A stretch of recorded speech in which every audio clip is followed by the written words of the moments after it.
Greetings, fellow Whovians. Well, time for another Fourth Doctor episode review, and today we're going to be looking at the Seeds of Doom. So, here we go. In Antarctica, British scientists Charles Winlett and Derek Moberly had discover a pod buried in the permafrost and take it back to their camp. John Stevenson, the base botanist, identifies it as a vegetable base and estimates it has been buried in the ice for 20,000 years. Whew, that's a long time. In London, Richard Dunbar of the World Ecology Bureau shows the Doctor photographs of the pod at the urging of his superior, Sir Colin Thackeray. The Doctor believes it to be extraterrestrial. He tells Dunbar to tell the expedition not to touch it until he arrives. Oh gee, I wonder if they're actually going to listen to him. Back at the base, Stevenson discovers that the pod is growing larger, and he believes it is absorbing ultraviolet radiation. In England, Dunbar visits the estate of millionaire Harrison Chase, who considers it his mission to protect the plant life of Mother Earth. Dunbar gives Chase the location of the pod. Chase sends his men, Scorby and Keeler, to retrieve the pod. At the base, the pod opens and stings Winlett. When Stevenson and Moberly find him, Winlett's face is covered with green hives. Ugh.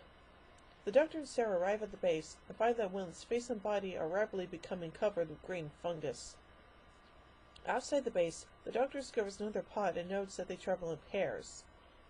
Winlett's blood is found to contain no blood platelets, but instead has schizophytes, microscopic organisms akin to plant bacteria. The Doctor tells Sarah that Winlett is turning into a crinoid, a galactic weed that settles on planets and eats the animal life. Scorby and Keeler arrive, claiming that their private plane got lost. Liars, liars! Moberly is killed by the mutated Winlett. Transformed into a crinoid, Winlett flees the base and shelters in the outside generator hut. Scorby and Keeler steal the remaining pod, then escape in their plane. The Doctor and the others are attacked by the crinoid, which kills Stevenson. The Doctor and Sarah flee the base as a bomb set by Scorby and Keeler destroys the area. The Doctor and Sarah are picked up by a team from South Bend, while Scorby and Keeler return to Chase in England with the second pod. Dunbar warns Chase that the Doctor and Sarah are still alive and are scheduled to meet with him and Sir Colin in 2 hours.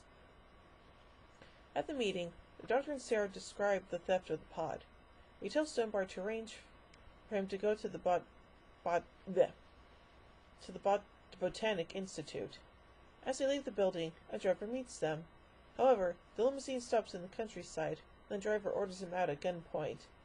Rude. The Doctor jumps the driver and punches him out. The Doctor and Sarah search the car and find a painting by Amelie Ducat, a flower artist. When they visit her, Ducat tells them that the owner of the painting is Harrison Chase, who never paid her for the work. Rude. Chase orders Keeler to inject the pod with fixed nitrogen.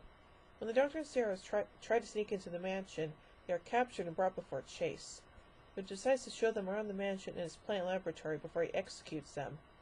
When Scorby escorts the Doctor and Sarah into the gardens to kill them, the two overpower him. Sarah escapes but is captured again. The Doctor rescues her, and in the confusion, a frond from the pod stings Curling's arm. Keeler soon begins to transform. Oh no! When the Doctor returns to the laboratory, he is captured and taken to the compost room, where Scorby activates the crusher. Meanwhile, Sarah escapes back to the house, attracts Ducat's attention, and asks her to take a message to Sir Colin. Outside, Ducat enters the car with Sir Colin and Dunbar inside, and tells them what Sarah said. Dunbar, realizing he's made a terrible mistake, says he will get the Doctor. He tells Sir Colin that, if he does not return in half an hour, to return to London and call Unit. Good idea. Sarah turns off the crusher in time to save the Doctor. Hargreaves finds that Keeler has almost completed his transformation and runs into panic as the creature frees itself. In the mansion, Dunbar pleads with Chase to abandon the experiment as Hargreaves reports Keeler's transformation to Chase. Dunbar goes to get help and is pursued by Scorby. The Doctor realizes that Keeler is missing and goes with Sarah to search for the crinoid. Dunbar runs into the monster and is killed. Dunbar screams to attract the attention of Scorby and the guards, as well as the Doctor and Sarah. They escape to a cottage and barricade themselves in. Good thinking. The crinoid speaks using Keeler's voice, demanding that the Doctor join it and it will spare the others. Nah, I don't think that's gonna happen. Scorby throws a Molotov cocktail at the Krynoid, allowing the Doctor to escape. Chase makes his way through the grounds and confronts the Krynoid. It notices him and he approaches, taking photographs. The Doctor arrives at the Bureau, where Unit Major Beresford warns he can't do anything without evidence. The Doctor shows reports of people near Chase's estates being killed by plants. He then calls Sarah Jane and tells them Beresford is preparing to attack the Krynoid with a laser gun, but the Krynoid cuts the phone wires. Chase arrives and tells them that it's the plants' world and humans are parasites. Wow, I was kind of sensing a poison ivy vibe from this guy. He goes to the manor to develop his photographs, then begins speaking to the plants in his greenhouse. Yeah, definite major poison ivy vibes. Scorby, Sarah Jane, and Hargreaves confront Chase, and he speaks of how the world will be made perfect. Sarah Jane notices that the plants are closing in on them. The Doctor and Unit Soldier drive onto the grounds while the plants overwhelm Sarah Jane and the others start to strangle them. Oh no! The Doctor and Unit Sergeant Henderson arrive with the chemical plant killer. They dispose of the plants, saving Scorby and Sarah Jane, but Hargreaves is killed. Chase runs away, and the Doctor and the others go into the lab to start removing the plants. Once they're outside, Chase locks the door behind them, and they watch as the now enormous Krynoid towers over them. Unit soldiers arrive and open fire with a laser gun, distracting the Krynoid so that the Doctor and his group can get to another door. After they leave, Chase slips back into the laboratory and destroys the loudspeaker system. The others return to the laboratory, and the Krynoid tries to break in. Meanwhile, Chase puts Henderson in the compost machine and activates it, killing the unconscious soldier. Oh no! The Doctor works to repair the loudspeaker system as the Krynoid renews its attack, and Scorby panics and runs.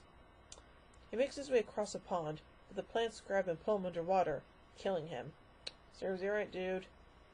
The Doctor and Sarah Jane realize that Henderson is gone, and Sarah Jane goes to look for him.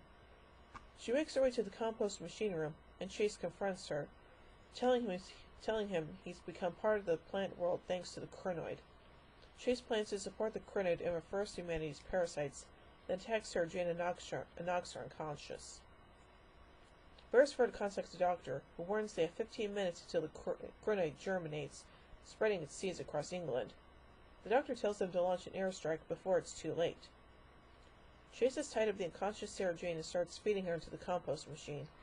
The Doctor arrives and shuts off the machine to untie Sarah Jane. Yay! In the ensuing struggle, Sarah Jane is saved, but Chase is pulled into the machine. Oh no! The RAF launches the sighting run as Beresford and Sir Colin look for the Doctor. Sarah Jane and the Doctor cannot get out through the plant life covering the house.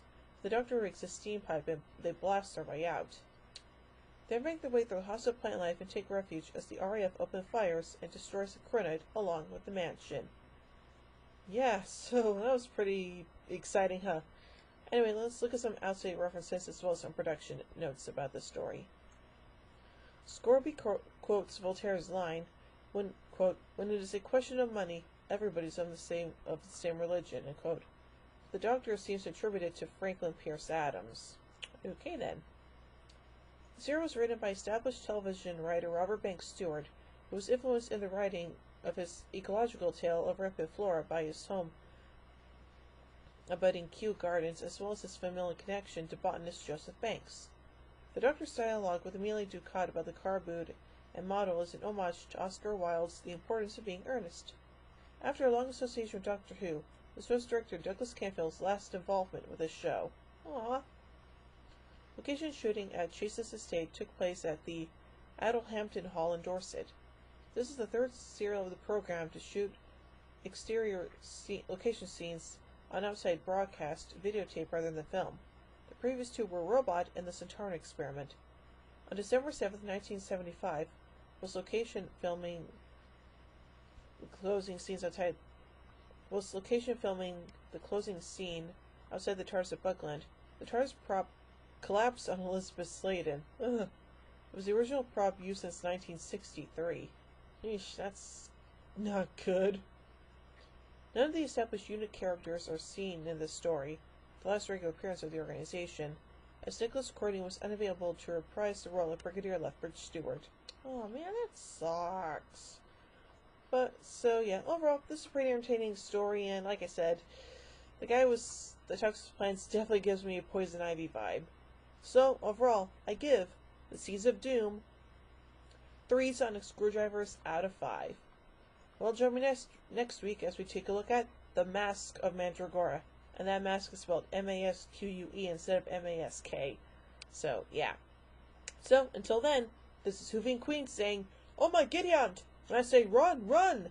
I've a versatility of the neutron flow. Would you like a jelly baby? Fantastic! Allons-y! Geronimo!" Bow ties are cool, fezzes are cool, and Stetsons are cool.